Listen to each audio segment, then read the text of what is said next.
pukul 6 waktu Indonesia Barat. Radio Republik Indonesia Palembang dengan Warta Berita.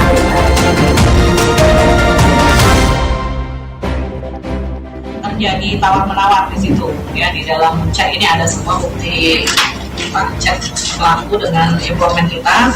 Kemudian dari pelaku ini meminta sejumlah uang sebesar 52 juta untuk harga dari bayi tersebut. Jasa-jasa yang begitu besar, maka kita berangkatkan beliau dengan cara yang sangat terhormat. Dan atas nama pribadi, atas nama pemerintah Provinsi Sumatera Selatan, menyampaikan duka yang terdalam atas meninggalnya Bapak Haji Alex Nurdin.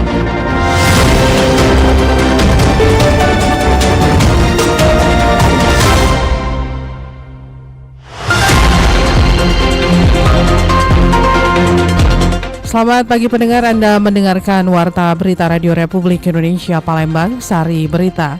Polda Sumsel berhasil mengungkap kasus perdagangan bayi berusia 3 hari yang dijual dengan harga 52 juta rupiah. Jenazah Gubernur Sumatera Selatan periode 2008-2018 Alex Nurdin dimakamkan secara kedinasan sebagai bentuk penghormatan atas jasa dan pengabdiannya. Inilah Warta Berita selengkapnya edisi Jumat 27 Februari 2026. Saya Tata Edins.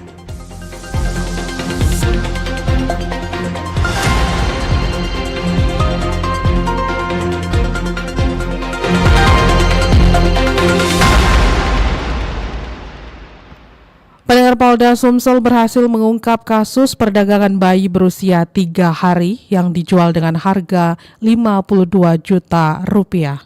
Mapolda Sumsel berhasil menggagalkan penjualan bayi yang berusia 3 hari oleh inisial HA. Dalam pengungkapan kasus tersebut, jajaran Polda Sumatera Selatan berhasil menggagalkan dengan melakukan penyamaran. Diketahui sebelumnya HA menjual bayi secara terbuka melalui media sosial dengan harga 52 juta rupiah. Kasubdit 1 Ditres PPA PPO Polda Sumatera Selatan AKBP Rizka Aprianti dalam rilisnya di Mapolda Sumsel menyebutkan bahwasanya penggagalan berhasil dilakukan dengan melakukan penyamaran oleh anggotanya. Inisial HA ini memposting di Facebook ini dengan tulisan seperti ini, menawarkan dengan ada nomor yang bisa dihubungi. Aku ini menghubungi dengan nomor yang berbeda. Menghubungi dengan nomor yang berbeda, kemudian juga terjadi tawar-menawar di situ, ya, di dalam chat ini ada semua bukti chat pelaku dengan informan kita. Kemudian dari pelaku ini meminta sejumlah uang sebesar 52 juta untuk harga dari bayi tersebut. Jadi kesepakatan, kemudian juga terjadi transaksi. Pada saat di sana transaksi ada anggota yang menyamar informan, kemudian polisi menyerahkan sejumlah uang sebesar 1 juta yang awalnya dianggap untuk DP dulu, kemudian akan membayar untuk sisanya. Pada saat terjadi serah terima itu, pelaku sudah membawa bayi, berencana akan mengambil sisa uangnya. Pada saat itulah anggota polisi yang menyamar menangkap pelaku. Sementara itu dari pengungkapan kasus tersebut, Mapolda Sumsel sudah menahan HA selaku ayah kandung yang menjual bayi tersebut. Sementara untuk mendalami kasus, pihaknya juga masih meminta keterangan kepada istri pelaku dan bayi tersebut sudah diserahkan kepada pihak keluarga. Dari Palembang, Sumatera Selatan, Aditya melaporkan. Sementara itu, pendengar Direktur Women Crisis Center Palembang Yesi mengatakan meskipun di tahun 2026 belum ada kasus perdagangan anak dan wanita yang diterima oleh WCC, namun Sumsel memiliki potensi yang tinggi terjadi kasus tersebut. Yesi menyebut kasus perdagangan anak bahkan bayi yang baru saja diungkap Polda Sumsel merupakan tindak pidana yang sulit diungkap karena biasanya pelaku merupakan orang tua sendiri yang beralasan tidak mampu secara finansial merawat anak. Bahkan menurut Yesi juga ada kasus perdagangan bayi karena ibu yang melahirkan merupakan korban pelecehan seksual yang mengakibatkan psikis ibu malu atau tidak mau memiliki anak. Kasus perdagangan orang dengan alibi, biasanya ketika ada perdagangan orang itu beda halnya dengan dia misalnya usianya di atas usia kategori anak-anak ya. Tapi kalau bayi itu alibinya orang adopsi gitu, mengganti biaya persalinan, sehingga itu yang menjadi alibi mengatakan bahwa itu bukan perdagangan, padahal itu murni sebenarnya perdagangan orang, apalagi bayi ya. Tapi banyak sekali kalau menurutku yang memang itu banyak tidak terungkap karena tadi dengan alibi tadi tidak bisa mengurus bayi tersebut, apalagi kayak korban-korban kekerasan seksual misalkan.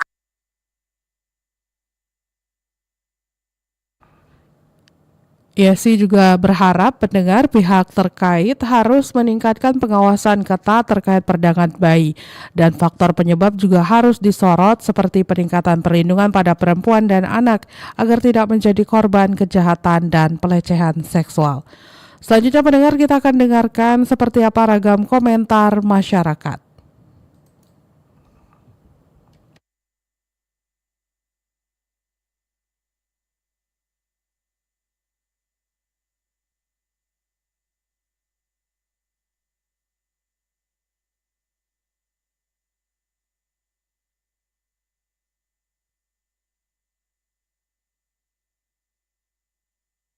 Desa Mulyasari, Kecamatan Tanjung Lago, tepatnya di KTM Koperasi BMT Trans Mekar Sari Mandiri. Wakil Bupati Banyuasin, Neta Indian, meninjau inovasi olahan jamur tiram di Desa Mulyasari. Pendengar, kita akan dengarkan wawancara reporter RRI Muhammad Irfan bersama Ketua Perempuan Ikatan Cendekiawan Muslim se-Indonesia ICMI Sumsel, Ida Utami Dwi Kurniawati, yang mengajak masyarakat untuk peduli dan peka terhadap lingkungan sekitar. Baik Bu, sebagai ICMI Bu, apa sih Bu tanggapan Ibu tentang dugaan ataupun juga jaringan penculikan anak ini Bu, yang marak terjadi di Palembang nih Bu? Oh iya, jadi kita diharapkan para orang tua harus waspada dan bisa membekali anak-anaknya untuk supaya jangan cepat tergoda dengan akan dibawa orang kemana, kan itu kan kadang-kadang dikasih sesuatu, dikasih permen, dikasih ciki gitu kan, anaknya ikut. Nah ini harus ada pembekalan, orang tua diberi pengertian, diberi penjelasan kepada anak-anak itu. Nah tapi ya susah juga ya kalau anak-anaknya yang masih terlalu kecil gitu. Nah ini kita berusaha supaya modus-modus seperti ini bisa cepat terungkap dan bisa segera ditanggulangi supaya bisa jangan sampai terulang, jangan sampai banyak yang korban seperti itu ya. Dan ini juga motifnya apa gitu ya. Nah, jadi itu seperti itu. Jadi memang sekarang perekonomian kita memang katakan sulit ya. Jadi orang mencari keuntungan, mencari keuangan, yang mencari nafkah itu mencari jalan pintas seperti mengambil menculik seperti itu ya. Kemungkinan juga ada indikasi yang tidak benar itu. Jadi diharapkan orang tua harus waspada dan masyarakat juga harus respon terhadap di lingkungannya. Jadi saling mengasihi, saling memberikan informasi, saling menjaga lingkungan daerah sekitarnya. Di lingkungan kita harus peka dengan ada kejadian-kejadian seperti ini, harus peka. Apa sih yang ada di sekeliling kita harus kita perhatikan, seperti itu Bu. Baik Ibu. Mas. Saya kini baik Bu. Saat ini apa sih Bu langkah yang bisa dilakukan Bu sebagai masyarakat untuk pencegahan ini seperti apa Bu? Agar tidak terulang kembali.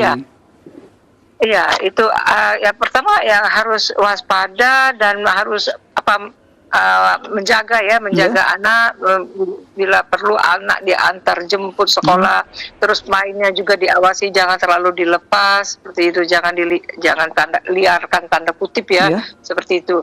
Nah, itu seperti itu kira-kira. Jadi kita harus sama-sama sebagai masyarakat saling melindungi lah gitu. Ya, Mas.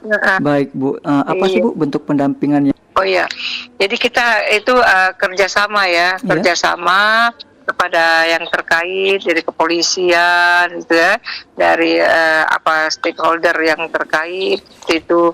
Jadi diharapkan juga jangan sampai ada lagi yang banyak lagi gitu ya yang jadi korban. Ya sangat diharapkan.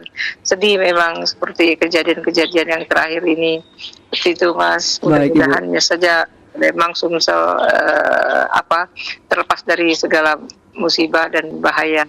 Baik Bu, terakhir Bu, apa sih Bu pesan Ibu ataupun himbauan Ibu kepada masyarakat Bu agar untuk mengantisipasi terjadinya penculikan ini Bu? Kita orang tua harus lebih lebih mendekatkan diri kepada anak-anak supaya jangan sampai dia bermain sendiri, jangan dilepas sendiri walaupun di mall di mana-mana, harus tetap didampingi ya, harus tetap didampingi, selain harus diberitahu bagaimana cikal bakal penculikan itu seperti apa gitu kan, pemberian apa jangan gampang diterima, jangan gampang ikut-ikut saja, yuk ikut gitu ya. Harus waspada. Orang tua harus waspada. Baik. Itu, Mas. Baik Ibu Ida, terima kasih Ibu Ida atas informasi dan juga edukasi kepada pendengar RRI. Salam sehat selalu Bu Ida. Selamat melanjutkan aktivitas dan juga selamat menjalankan ibadah puasa Ibu Ida. Terima kasih Ibu Ida. Sama yuk.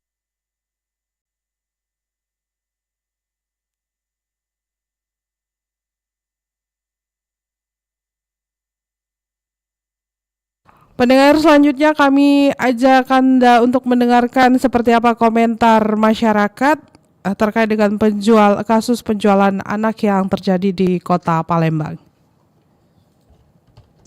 Jangan sampai kejadian penculikan itu. Untuk orang tua ya? Untuk orang tua ya waspada baik. Untuk orang tua ya sekolah anak dijemput, paling tidak dititip dengan guru kan, jadi terjaga.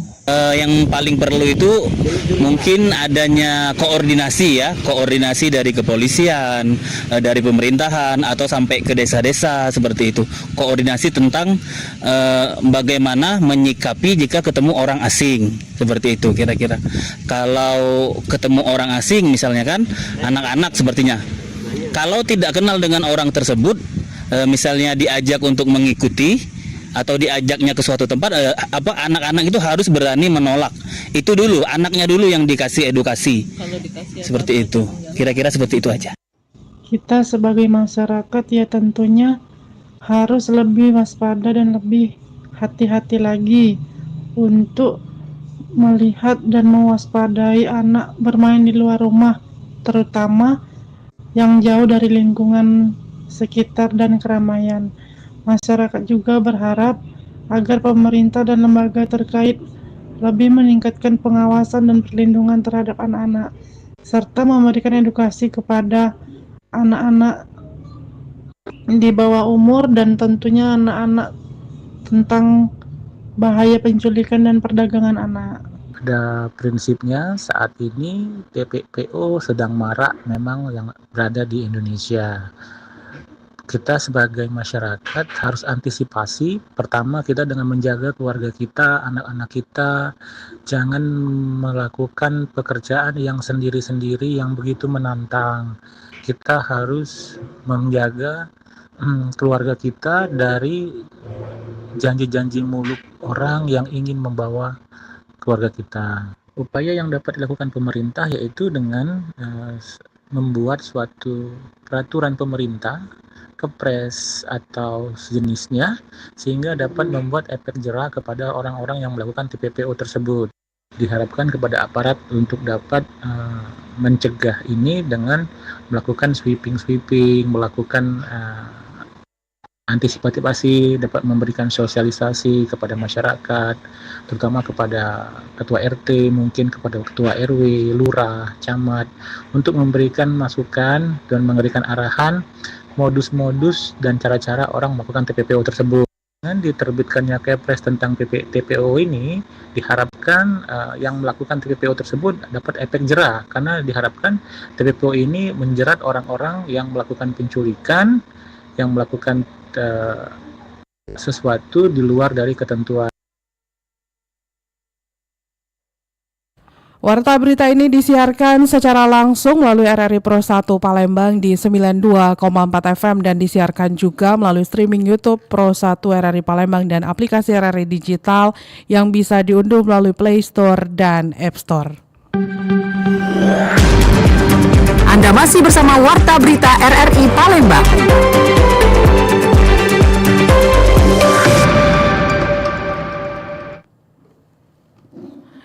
Di rumah duka untuk bersama-sama melaksanakan upacara pemberangkatan dan pelepasan secara kedinasan sebagai pewujudan dari penghargaan pemerintah Provinsi Sumatera Selatan terhadap almarhum Gubernur Sumatera Selatan periode 2008-2018 Alex Nurdin kemarin dimakamkan di pemakaman keluarga di TPU Kebun Bunga Sukarame, Kota Palembang. Keluarga besar, sejumlah pejabat pemerintahan, hingga masyarakat turut menghantarkan almarhum ke peristirahatan terakhirnya. Sebelum dimakamkan, jenazah almarhum disemayamkan di rumah duka Jalan Merdeka Palembang untuk dilepas secara kedinasan melalui upacara pelepasan jenazah dengan Inspektur Upacara Gubernur Sumatera Selatan Herman Deru. Gubernur dalam keterangannya kepada wartawan menyampaikan kesan yang mendalam terhadap almarhum sebagai sosok yang memiliki jasa besar terhadap pembangunan Sumatera Selatan. Penghormatan terakhir ada tokoh yang luar biasa, Bapak Haji Alex Nurdin, yang salah satu menjadi selalu terngiang di kita tentang konsistensinya dalam segala langkah.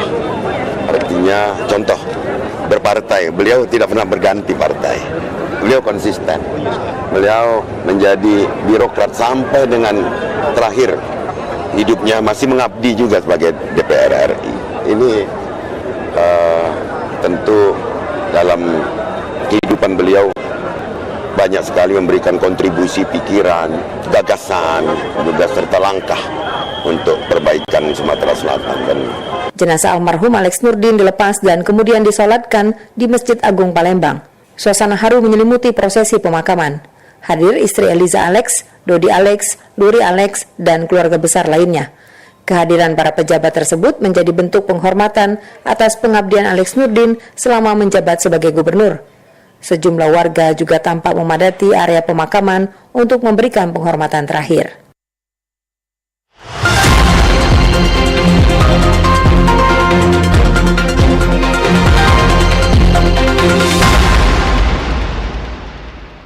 Pendengar, data inflasi Provinsi Sumatera Selatan Januari 2026 sebesar 3,3%.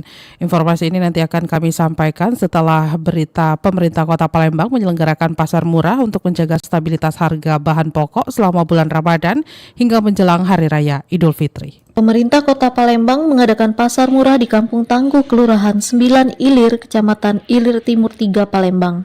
Kegiatan ini bertujuan untuk menjaga stabilitas harga dan membantu meringankan beban masyarakat, khususnya di bulan suci Ramadan. Wali Kota Palembang Ratu Dewa menegaskan, pasar murah digelar untuk warga kelas bawah dengan menghadirkannya langsung di lingkungan warga, tidak lagi terpusat di halaman kantor camat seperti sebelumnya. Ia menyebut program ini bekerja sama dengan Bulog sehingga harga bahan pokok lebih terjangkau, ditambah dukungan dari Bank Sumsel Babel berupa potongan harga Rp10.000. Alhamdulillah, syukur saya lihat antusias warga ya, karena memang dari awal saya kepengen pasar murah ini yang menyentuh langsung ke akar rumput, artinya ke masyarakat kelas bawah. Kalau selama ini cenderung kita mengadakan pasar murah itu di tempat-tempat di halaman kantor camat, maka lebaran puasa kali ini saya minta benar-benar menyentuh langsung ke tingkat bawah. Insya Allah mereka terbantu, apalagi kerjasama dengan Bulog dan juga harganya relatif lebih murah. Dari Bank Sumsel Babel juga ada diskon 10%. Saya kira ya cukup banyak tadi diminati oleh ibu-ibu khususnya.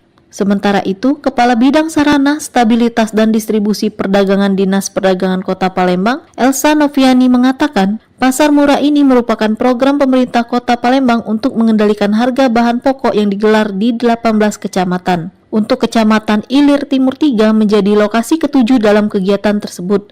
Pada pasar murah ini, beras SPHP dijual dengan harga Rp57.000 per kilogram, minyak goreng minyak kita Rp14.700 per liter, serta telur Rp27.000 per kilogram.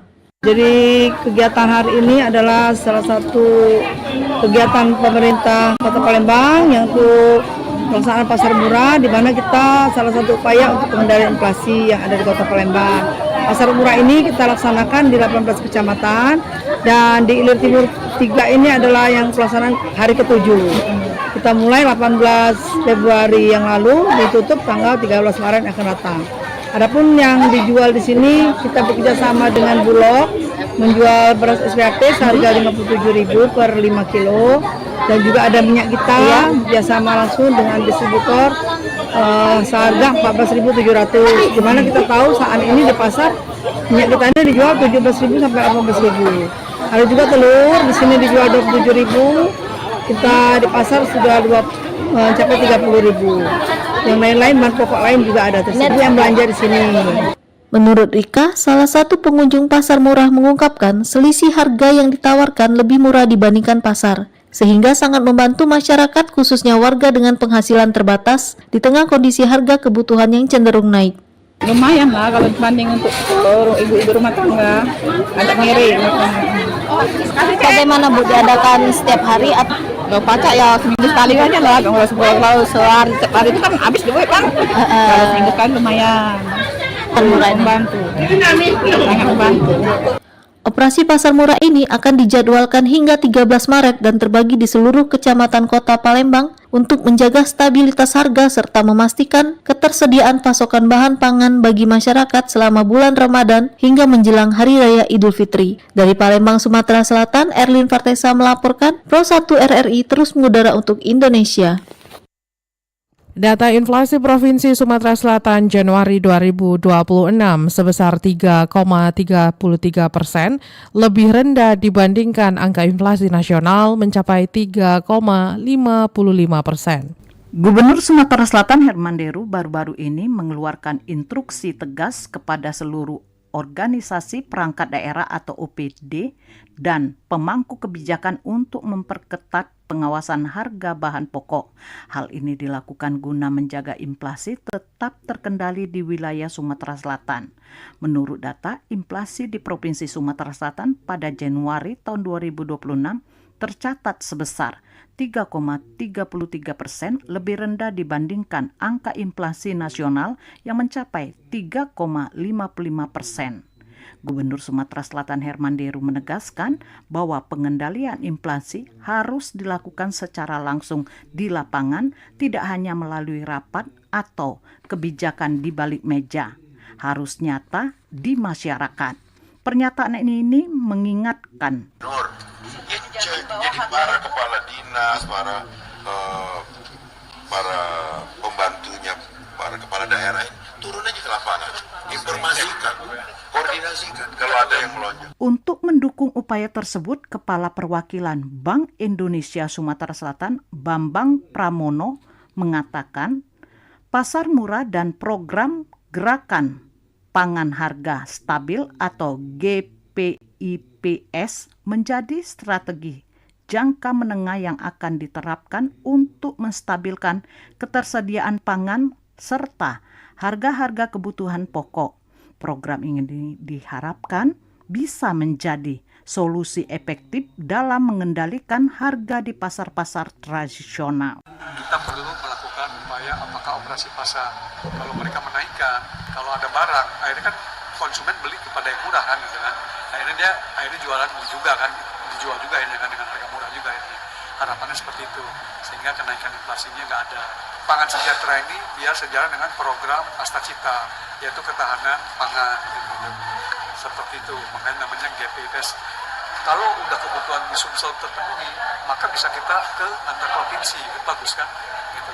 Nah ini yang kedepannya yang kita bilang jangka menengah panjang. Selain itu, Bambang Pramono juga mengingatkan agar masyarakat tetap tenang dan tidak terjebak dalam kepanikan, menghindari perilaku panik buying atau belanja secara berlebihan menjadi kunci untuk memastikan stok pangan tetap aman dan harga tidak mengalami lonjakan yang tidak terkendali, terutama menjelang hari raya yang biasanya menjadi puncak konsumsi. Dengan langkah ini diharapkan Sumatera Selatan dapat terus menjaga kestabilan harga yang menghindari dampak inflasi yang terlalu besar.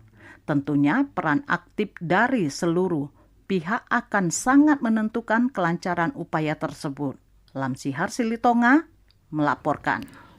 Pendengar, sejumlah hoax ditemukan beredar di media sosial belakangan ini.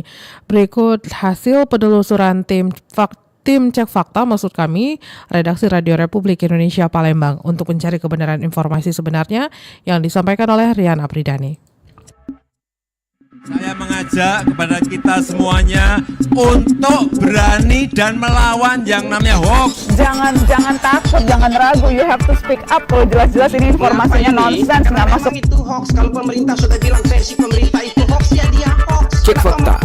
Cek fakta. Cek fakta. Cek fakta.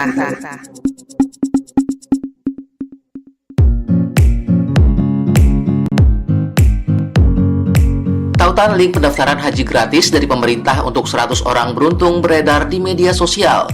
Informasi tersebut diunggah salah satu akun Facebook pada 12 Februari 2026. Unggahan disertai menu daftar. Saat menu tersebut diklik, mengarah pada halaman situs dengan tampilan formulir digital yang meminta identitas pribadi seperti nama sesuai KTP hingga nomor telegram aktif. Lalu benarkah klaim link pendaftaran haji gratis dan pemerintah untuk 100 orang beruntung? Tim Cek Fakta menelusuri klaim link pendaftaran haji gratis tersebut.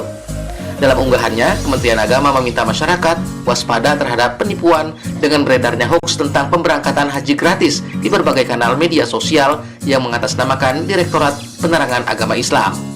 Pada 16 Desember 2025, Kemenak menyampaikan, mulai saat ini, seluruh informasi dan proses layanan terkait penyelenggaraan ibadah haji sepenuhnya telah beralih menjadi kewenangan Kementerian Haji dan Umroh.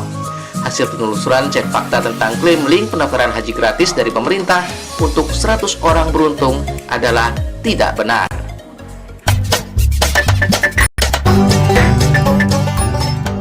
Cek Fakta.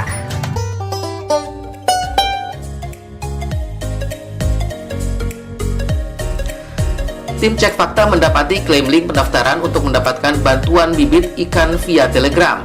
Postingan itu beredar di salah satu akun Facebook pada 11 Februari 2026. Unggahan juga disertai menu daftar. Saat menu tersebut diklik, mengarah pada halaman situs dengan tampilan formulir digital yang meminta identitas pribadi seperti nama sesuai KTP hingga nomor telegram aktif. Lalu benarkah klaim link pendaftaran untuk mendapatkan bantuan bibit ikan via Telegram? Tim Cek Fakta menelusuri klaim pendaftaran untuk mendapati bantuan bibit ikan via Telegram. Penelusuran mengarah pada unggahan dari Kementerian Kelautan dan Perikanan melalui akun Instagram resminya, yakni @kkp.go.id dengan tulisan sebagai berikut. Waspada penipuan dan hoaks mengatasnamakan Kementerian Kelautan dan Perikanan. Hai sahabat bahari, yuk lebih cermat dan cerdas dalam memilih dan memilah informasi. Dengan maraknya penipuan yang mengatasnamakan Kementerian Kelautan dan Perikanan, kamu harus lebih waspada lagi ya. Segala bentuk informasi resmi bisa kamu akses melalui website dan media sosial KKP. Hasil penelusuran Tim Cek Fakta, klaim link pendaftaran untuk pendaftaran bantuan bibit ikan via Telegram tidak benar.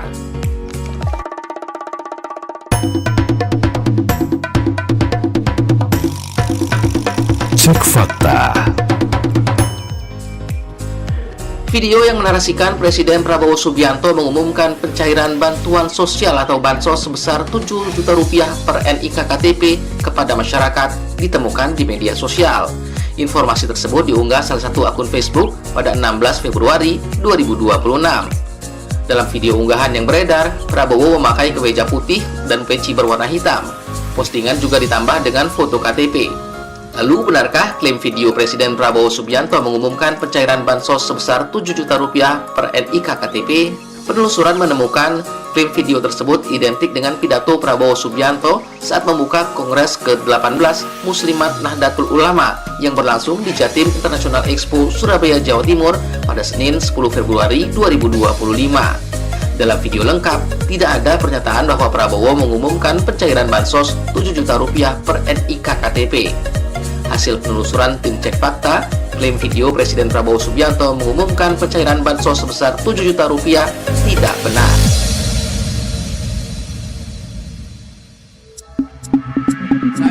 mengajak kepada kita semuanya untuk berani dan melawan yang namanya hoax. Jangan takut, jangan ragu, you have to speak up. Kalau jelas-jelas ini informasinya nonsens, nggak masuk. Itu hoax. Kalau pemerintah sudah bilang versi pemerintah itu hoax, ya dia hoax. Cek fakta. Cek fakta. Cek fakta. Cek fakta. Mendengar informasi cek fakta tersebut sekaligus mengakhiri kebersamaan kita di berita pukul 6 waktu Indonesia Barat pagi hari ini.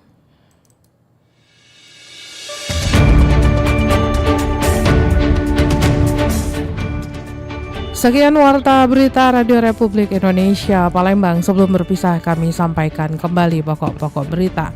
Polda Sumsel berhasil mengungkap kasus perdagangan bayi berusia 3 hari yang dijual dengan harga 52 juta rupiah.